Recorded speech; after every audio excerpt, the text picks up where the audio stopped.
Hey everyone, I wanted to go ahead and take a look at the Spider ETF and the trading session for the last couple of days. I apologize for not being able to produce a video for yesterday. I was caught up with a few other activities, but we'll go ahead and talk about it today and catch up. I'm going to go over something extremely important, an analysis that's really important and critical to understanding certain types of price movements in the market. This is related to what I talked about in my previous videos, talking about different types of players in the market, and we'll go ahead and talk about that. It could feel like, it's lonely to be a bear the last couple of days, looking at what the market is doing, but hopefully after this video you can kind of get clued in to what's going on. Now, it's not a definitive answer, it's just my opinion on what's going on in the market. Okay, so let's go ahead and take a look at the daily chart really quickly and move on to what I really want to talk about in this video. We've had two very bullish days. Today was very bullish. Yesterday's trading action was mixed due to FOMC. The closing, it looked like we were okay, but today's move was definitely bullish. We could have possibly closed above the neckline. Remember how I said that I didn't want to see it ride the rails and this would be support? Well, the opposite is true with the neckline. I don't have a fancy phrase for this, but this is serving as resistance. Price is going up here, but it's not really penetrating except for today. And we hit into this resistance area and pulled back a little bit for the close, but still nonetheless very bullish, and would make it hard to stay a bear at this point. But look at the lower volume here, and I'm still going to remain technically but I'll be a bear until we clear this out. However, I've adjusted my position significantly. My spreads, I've adjusted them to accommodate this bullish move. What you see here also on the stochastics is a trend line, and it's very possible that we hit this trend line and curl back down. So right now we are still, I'm gonna say that the neckline is still serving as resistance, and this line is resistance. So with all this bullish action the last few days, I certainly wouldn't blame you if you felt like a lonely bear, but in fact you're not alone, and that could be the problem. So let's go ahead and take a look at why that is.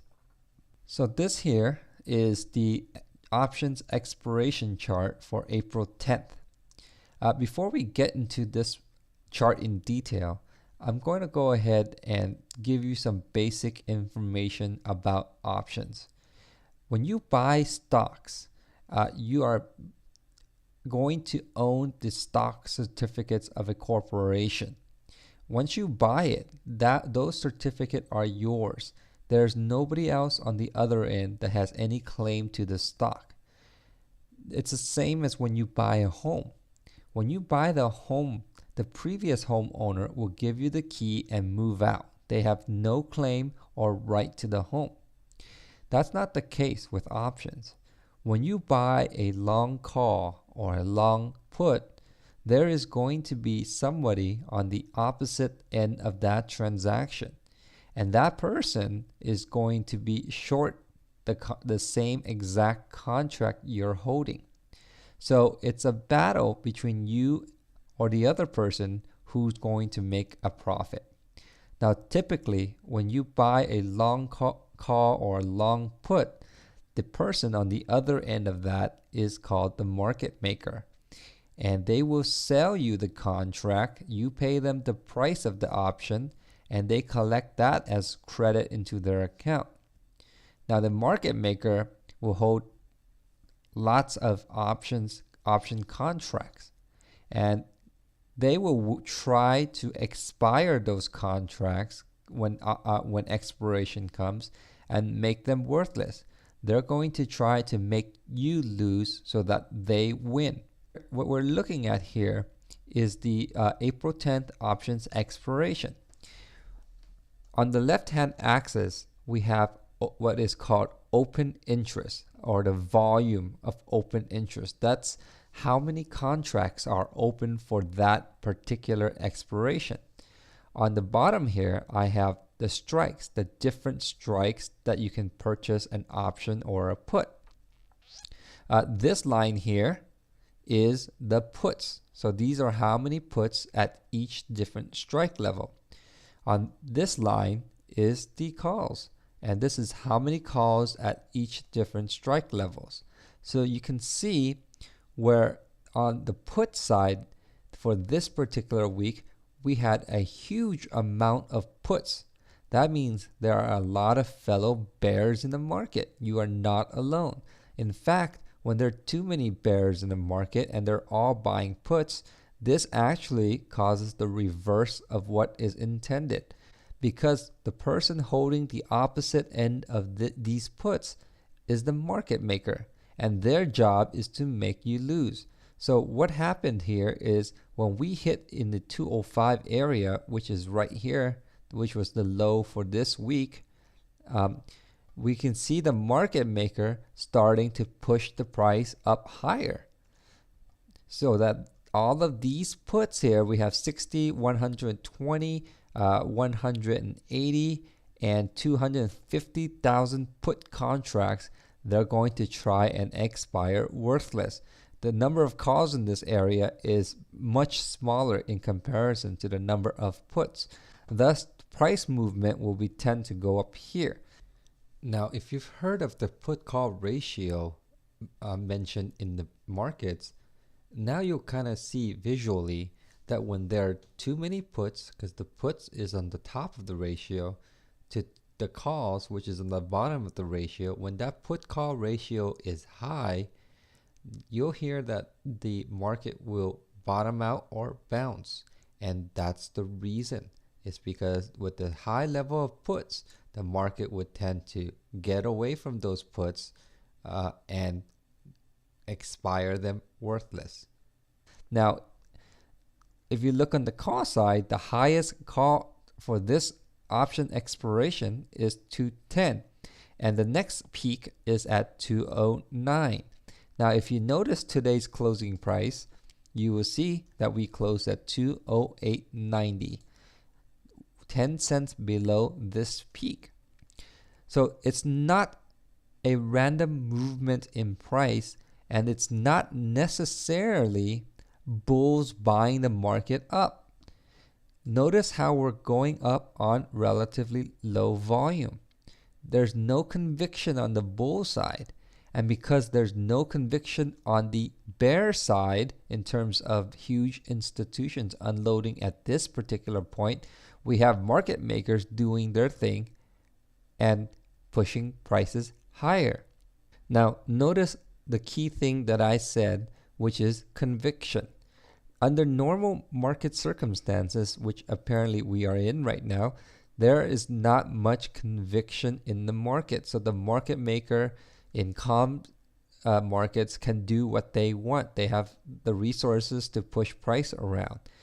Now, when there's definitely conviction, when there's institutions dumping and there's huge volumes, market makers will have a tough time controlling the price, and it won't have as much effect on the market, on the price movement.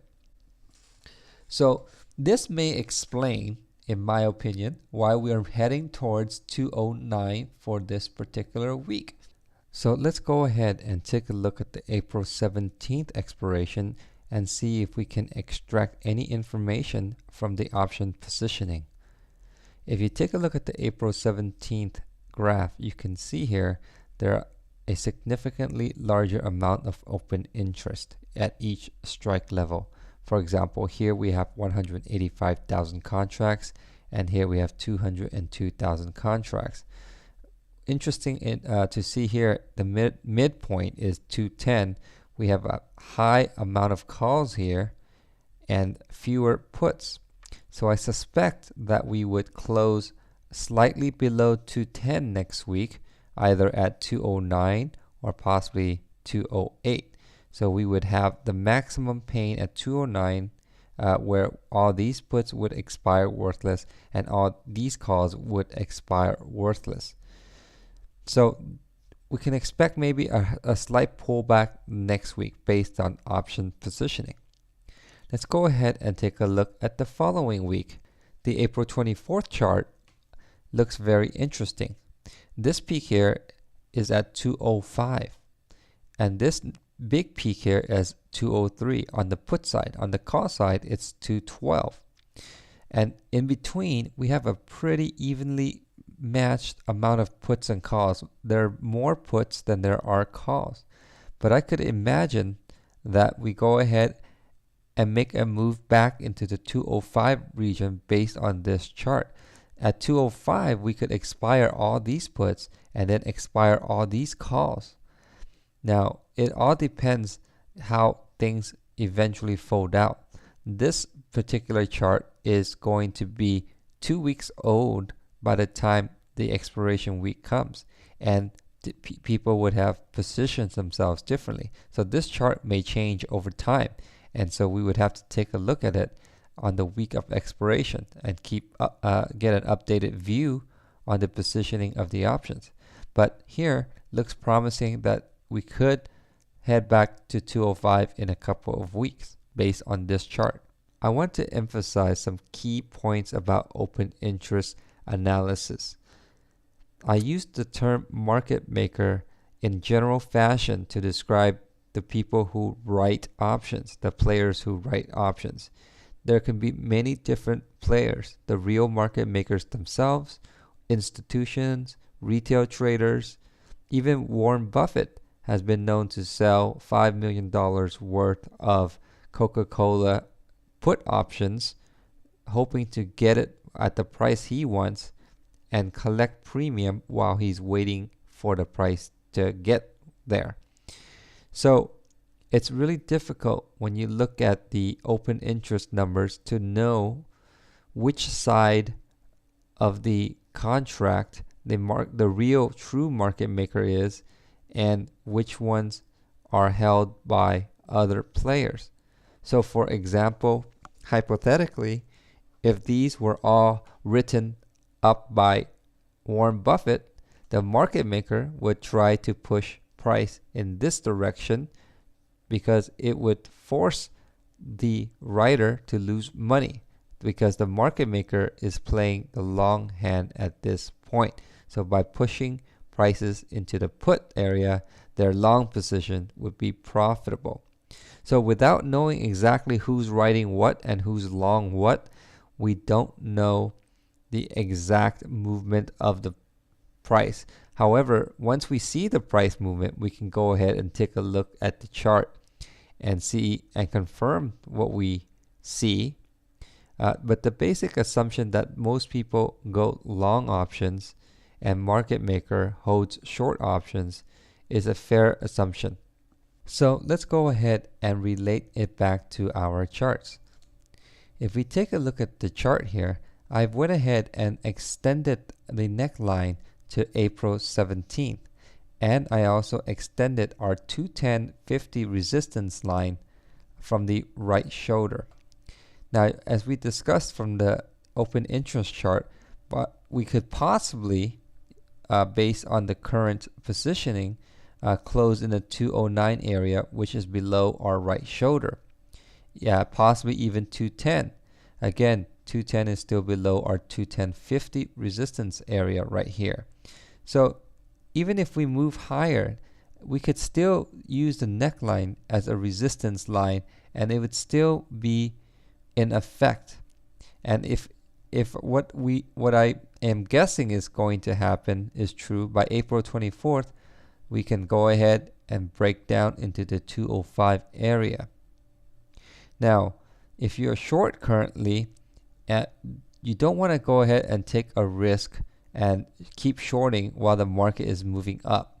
I would definitely close out the short and wait to see if in fact what I guess is going to happen actually does happen in this area next week or so we could check to see if we would go ahead and head lower. So that's it for this video. If you felt it was educational or you liked it, please click on the like button. If you'd like to subscribe to my channel, please go ahead and click on the subscribe button below the video as well. You'll get notice from YouTube when new videos come out. Thank you for watching.